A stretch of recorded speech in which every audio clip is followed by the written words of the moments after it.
नमस्कार। उम्मीद है आप लोग स्वस्थ और आनंद होंगे। सबसे पहले तो देश को जी20 के सफल आयोजन के लिए बधाई। और अब जी20 के बारे में थोड़ा विस्तार से चर्चा करेंगे। सबसे पहले तो ये जान लीजिए कि जी20 का आयोजन नो डाउट सफल रहा, इसमें कोई शक नहीं। लेकिन एक ही जी20 के आयोजन के दौरान ही हमारी राजनीति कि जितने भी विरोधाभास हैं, फिलहाल की जो राजनीति है, वर्तमान राजनीति जो है, उसके सारे विरोधाभास जो है खुल कर के सामने आ गए। इस पे एक-एक करके चर्चा करेंगे। अब इस पे चर्चा शुरू करने के पहले हम ये जान लें कि जी20 है क्या?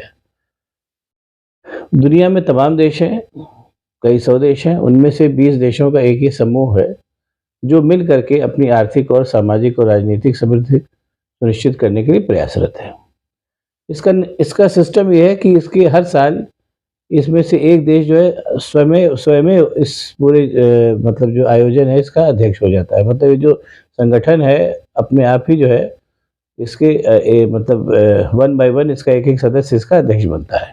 इसका अध्यक्ष चुना नहीं जाता और ये एक अवधारणा शायद इसलिए थी कि जो 20 देश हैं इनमें छोटे भी हैं, बड़े भी हैं, समृद्ध भी हैं, संपन्न भी हैं, विपन्न भी हैं। तो ये हुआ कि चूँकि एक संगठन है तो इसमें सबको जो है वो अध्यक्ष बनने का गौरव मिलना चाहिए। इसलिए ये नियम बना दिया गया कि इसमें हर साल अध्यक्ष बदल जाता है और ऑटोमेटिकली दूसरा देश इसका अध्यक्ष बन जाता है। अध्यक्ष चुना-वुना नहीं जाता और ना कहीं कोई ऐसी बात है कि इसका अध्यक्ष जो है वो बाकी लोगों से बहुत बेहतर होता है, ऐसा कुछ नहीं है। ये एक क्रम से इसका अध्यक्ष चुना जाता है। उसी क्रम में इसकी अध्यक्षता भारत के पास आई और भारत ने जी20 का सफल आयोजन किया। हर देश जो उसका अध्यक्ष होता है वो अपने यहाँ से इसका सफल आयोजन सफल ही कहेंगे, जो भी आयोजन करता है देश वो अपने हिसाब से तो सफल ही आयोजन करता है। इस बार भारत ने इसका आयोजन किया।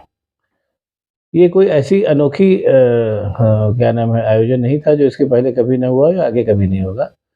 सदा से जो तमाम देश होते हैं वो इसके आयोजन करते रहते हैं और इसके नहीं मतलब और भी तमाम है। राष्ट्रमंडल का आयोजन पहले हुआ करता था, अभी भी होता है और भी तमाम जितने जैसे अब तो दुनिया में कई मतलब अलग-अलग वैश्विक मंच बन गए हैं। यूरोपीय संघ का अपना अलग मंच है और तमाम ऐसे उन लोगों के अपने आयोजन ऐसे होते रहते हैं। बहरहाल, अब बात आइए करते हैं कि इस जो हमारी फ़िलहाल वर्तमान की जो राजनीतिक विचारधारा है, उसको लेकर के जो विरोधाभास सामने आए, बात उस पे करते हैं। सबसे पहला तो जो विरोधाभास सामने आ गया, वो ये है कि अब ये बात किसी से छुपी नहीं है कि फ़िलहाल जो पार्टी भारतीय जनता पार्टी भारत प्रशासन कर रही है और इसका जो पितृ संगठन है राष्ट्रीय स्वयंसेवक संघ, वो महात्मा गांधी को बिल्कुल नहीं पसंद करता और इस बात को मतलब आप साफ छिपते भी नहीं, सामने आते भी नहीं कि परस्पर कहता है कि महात्मा गांधी के बारे में अगर आप सोशल मीडिया वगैरह देखें जो तमाम भारतीय जनता पार्टी के उनके सबके द्वारा संचालित है, ऐसा कहा जाता है। फैक्ट तो बड़ा मुश्किल है जानना, बहरहाल उसमें जो है आप महात्मा गांधी की तमाम कमियों को देखते हैं और उनके बारे में तमाम मीम्स वगैरह भी बुरे-बुरे बनाए जाते हैं, बहरहाल। कुल मिला के ये दिखाया जाता है कि जैसे महात्मा गांधी एक बहुत ही निकृष्ट प्रकार के आदमी थे, लेकिन उन्हीं महात्मा गांधी की समाधि पर उसी भारतीय जनता पार्टी के प्रधानमंत्री पूरे विश्व जी20 को ले जाकर के खड़ा करते हैं और क्योंकि वो और उनको सब श्रद्धांजलि देते हैं। क्योंकि भारत में महात्मा गांधी का चाहे जो हश्र किया गया हो, अभी भी वैश्विक स्तर पर भारत की पहचान के रूप में महात्मा गांधी एक है।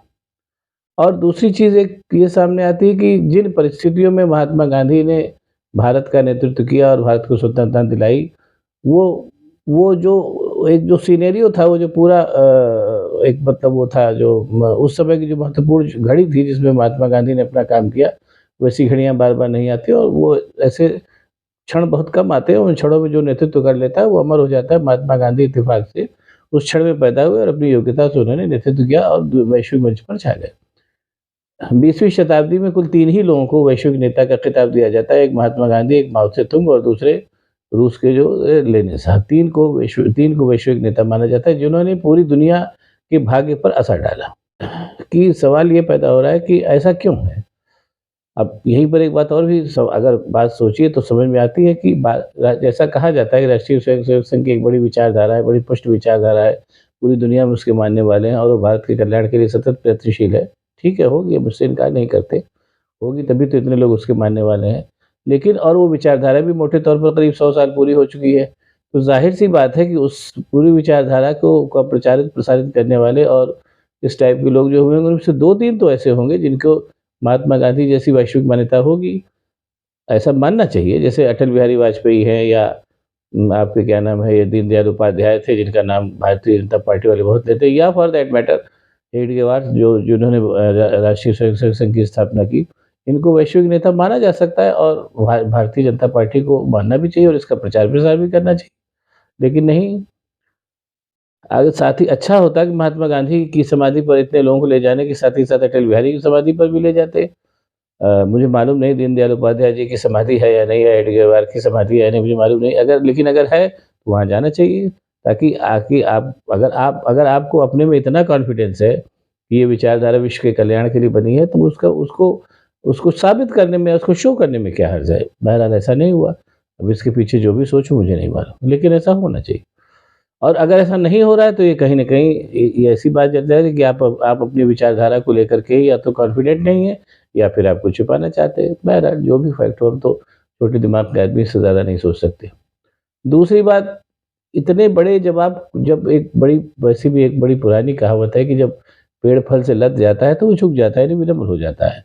जब आप बड़ी सफलताएँ पाते हैं और अपनी भारतीय संस्कृति में भी जिसका गुणगान करते अपनी भारतीय जनता पार्टी वाले थकते नहीं, हालाँकि वो उस संस्कृति को कहीं से भी मानते दिखाई नहीं देते हैं। लेकिन बहरहाल इतने इतने बड़े जो समारोह का आयोजन हुआ, उसमें जो पूरा का पूरा जो मीडिया था, मतलब मैं अपनी बात कहूँगा कि जो मैं गोदी मीडिया कहने से सकता हूँ, लेकिन कहना पड़ता है, वो कहीं न कहीं पूरा दंभ से युक्त दिखाई दे रहा था। सारे पत्रकार जो थे, झुकती है दुनिया, झुकाने वाला चाहिए और ये वो तमाम किस्म की इस तरीके की हल्की और ओछी बातें वहाँ पर छप रही थी और दिखाई जा रही थी, जबकि ऐसा नहीं होना चाहिए था।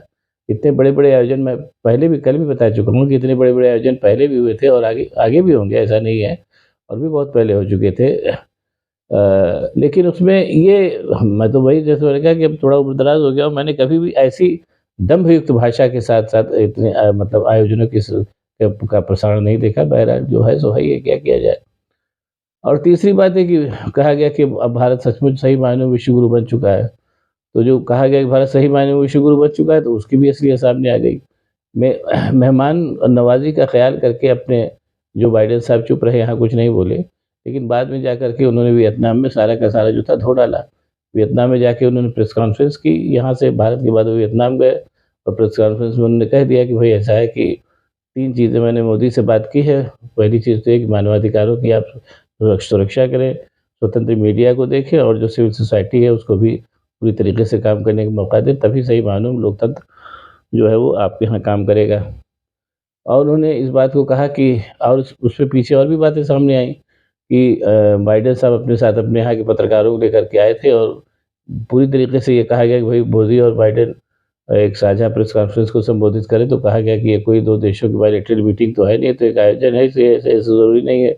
जिस पर जो पत्रकार बाइडेन के साथ आए थे, उन्होंने काफ़ी मतलब इस पे नाराज़गी जताई और उसमें बाइडेन के खिलाफ बहुत कुछ लिख भी डाला अमेरिका में। तो इसमें भी एक ही विरोधाभास सामने आएगा कि लोकतंत्र जिसमें कि प्रेस कॉन्फ्रेंस या नेताओं से प्रेस की बातचीत जो है एक अनिवार्य हिस्सा होती है, अपने मोदी साहब ने 9 साल में की नहीं, और साथ ही साथ उन्होंने बाइडेन को भी ये करने के लिए हिंदुस्तान बुला कर के बातें कर दिया, जिसमें बाइडेन की खासी किरकिरी हुई। उस किरकिरी से बचने के लिए बाइडेन ने यहाँ से वियतनाम जाते ही अपनी सफाई दे डाली और एक तरीके से हिंदुस्तान को धो डाला। तो ये सब चीज़ें जो सामने आई अपने G20 के आयोजन के दौरान, और भी तमाम बातें हुई जिसको बहुत लंबा, वो बात होगी तो लंबा ही खींचता जाएगा। लेकिन कुल मिलाकर के एक बहुत सीधी-सीधी बात सामने आ गई कि जो जैसे मतलब G20 का सफल आयोजन, मैं फिर कह रहा हूँ कि उसके लिए बहुत-बहुत बधाई, लेकिन उसको जिस दंभयुक्त वातावरण में संपन्न किया गया, वो कहीं से ठीक नहीं लगता था। जब आप कोई अच्छा काम करते हैं तो आपको विनम्र होना चाहिए, वो विनम्रता इस पूरे आयोजन में कहीं नहीं दिखी। भारतीय प्रेस बाद में वहाँ नारे लगाने लगा और मोदी जी ने सब कुछ पूछने की भी कोशिश की, तो वो लोग भी सब धन्यवाद, धन्यवाद कह के आगे चले गए। आज तक मैं देखता हूँ, मैं विज्ञापन आता हूँ कि चित्रा लगाएगी वाट, और चित्रा वहाँ कुछ नहीं कर पाई, वहाँ बैठ के अपना मोदी जी को हाय हाय करती रह गई, मोदी जी भी उनको धन्यवाद देके चलते बने। बहरहाल ये सब चीज़ें तो हैं ही। और दूसरी बात ये कह के मैं बात को ख़त्म करूँगा कि आप खुद से खुद को चाहे जो करें, खुद मियाँ मिट्ठू बने, खुद भी चाहे जो करें, वो एक अलग बात है। जो कायदे का आदमी हो आपको कुछ नहीं कहता, बाकी लोग आपके ऊपर हँसते हैं। तो एक तरीके से देखा जाए तो जो असली विश्व गुरु है आज की तारीख में वो है अमेरिका, और असली विश्व गुरु ने नकली विश्व गुरु को जता दिया कि दरअसल आप क्या हैं और लोकतंत्र के बहाने आप क्या कर रहे हैं। देखिए अभी आगे और भी सही कई बातें आगे, कहीं न कहीं कुल मिला के जो साया से एक छवि गढ़ी जा रही थी, उस छवि को जो बाइडेन ने जाकर के वियतनाम में धो डाला। एक तरीके से कहा जा सकता है कि असली विश्व गुरु ने नकली विश्व गुरु को धो डाला। देखिए अभी आगे और क्या-क्या होता है। अब अगर आपको मेरा वीडियो पसंद आया तो इसको शेयर करिए, लाइक करिए, साथ ही साथ मेरे चैनल को सब्सक्राइब करिए, ताकि मैं और भी ऐसी बातें आपको बताता रहूँ। बहुत-बहुत धन्यवाद। नमस्कार।